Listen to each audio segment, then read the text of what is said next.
Anything you say into this will reach hundreds of thousands of people. Do anything you want with it. Have fun. Pee is stored in the— After being inspired by other YouTube people for being more honest with their lives and struggles, I decided to slap my own mental health problems on the table for everyone to see. Look at it all. Gross. Help me. I'm not secretive about stuff like this, but I also don't really talk as openly as I want to about it because I never feel like anyone wants to pay attention to me and my dumb problems. You know who else has problems? Those turtles who eat plastic bags. Those guys got a lot of problems to deal with.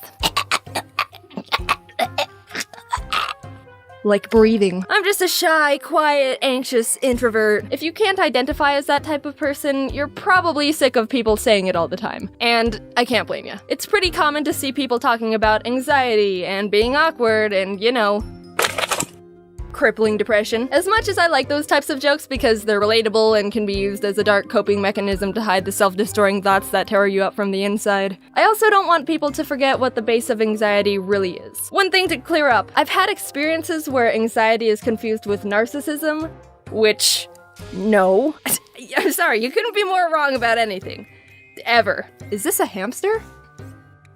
Still not as wrong as that guy. Narcissism is when you're overly full of yourself and cocky and think everyone loves you. Anxiety is related to an unbalance in your mind about your ability to cope with things, which creates an intense amount of stress and worry. Yay! There's a lot of different forms anxiety can come in, and for me, I'm struggling with social anxiety, which means I hate myself and think everyone hates me too. Woo! Ha! Ugh. There's an old Greek myth about this dude Narcissus who falls in love with his own reflection and dies alone staring at it. If he had a brother, social anxietus, that guy would probably have a panic attack at the thought of people looking at him, internally die at the sight of his reflection, and then blame himself for dying. I've seen people misunderstand anxiety like, oh, do you think everyone's looking at you all the time? Get over yourself, would ya? When it's actually, oh no, I don't think everyone is looking at me because I'm great. I think they're severely judging me because they secretly think I'm more worthless than a dead clam. Even though I have no proof that's what they're thinking, and they've treated me very nicely ever since I met them. I just have a hunch. Not many things bothered me as a kid. When you're like 7, the biggest things going on in your universe are staying up past 10 p.m. and trying to convince your parents to buy you mechanical pencils. Even though I was blissfully oblivious to a lot of things, I still subconsciously knew there was something different. This weird nervousness followed me everywhere. It wasn't intense 24/7, but for example, say when I had to go to the bathroom, I would feel like people were watching me through the cracks in the doors and little marks in the ceiling, like eyes were always on me. Even though I was old enough to know that wasn't realistic at all, the feeling doesn't just go away, which is almost worse because then you feel like you're going crazy in your own head. But at the time, I just thought everyone had paranoid thoughts. You're saying you don't ever worry that everyone on the bus hates you because your backpack is too blue? Huh. Weird.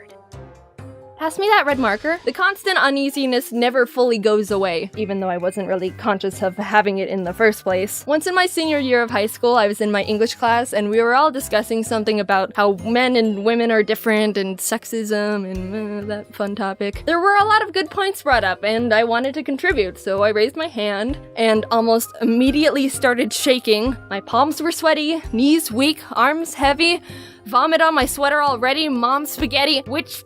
Why? I'm consenting to participation here. No one's holding my hands up against my will. Why do I all of a sudden feel like I want to crawl into a ravine and eat rocks alone in the dark? Jaden? Well, statements backed up by facts aren't inherently sexist.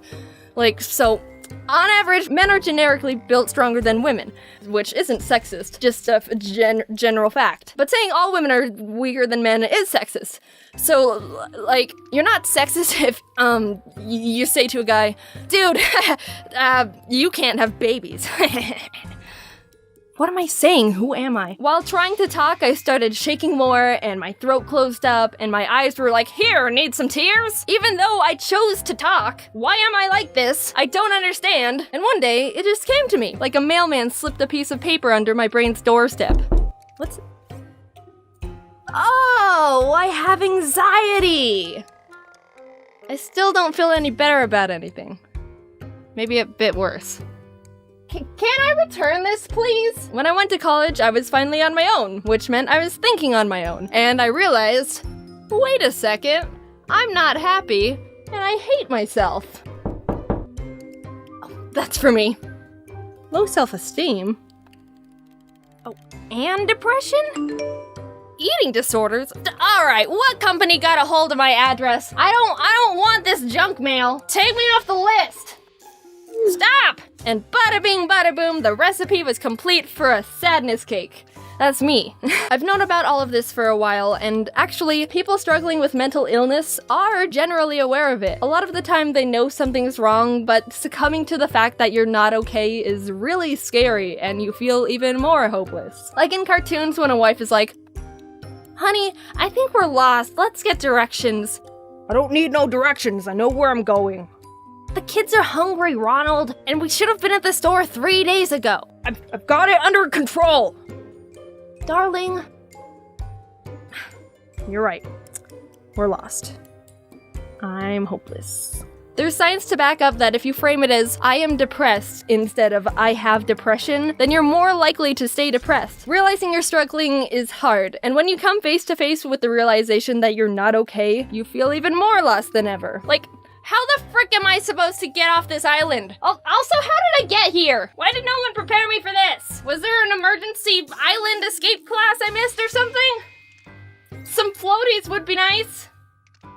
Get out of here, mailman, it's Sunday. I was under the impression that opening my problems to people would bring them down with me, or bother them. Just get really messy. So I went full John Mulaney with everything. I'll keep all my emotions right here, and then one day I'll die. I was just a ticking time bomb, which surprisingly didn't make anything better. Eventually, it got so intense and stressful. Something tells me this isn't a healthy way to confront my problems. Even though I was terrified, I started being more open to close friends and family about things I'm struggling with. I began seeing a therapist, which was a bit weird at first. Hello, stranger with a degree. I'm here to tell you why I'm broken. But it gets easier as you work together, and finding the right therapist goes a long way too. These steps aren't automatic problem solvers. I wish. But it really helps when you have support from people who want to be there for you. When problems become too heavy for you to carry on your own, the people who care about you most will come forward and be there to support you emotionally. They're not gonna watch you just get squished. So don't be afraid to talk to them. If you saw someone struggling and you really cared about them, you wouldn't hesitate to come to their aid as well. I hope so. So take it from me. Don't torture yourself. Actually, don't torture anything. Cool. Yeah,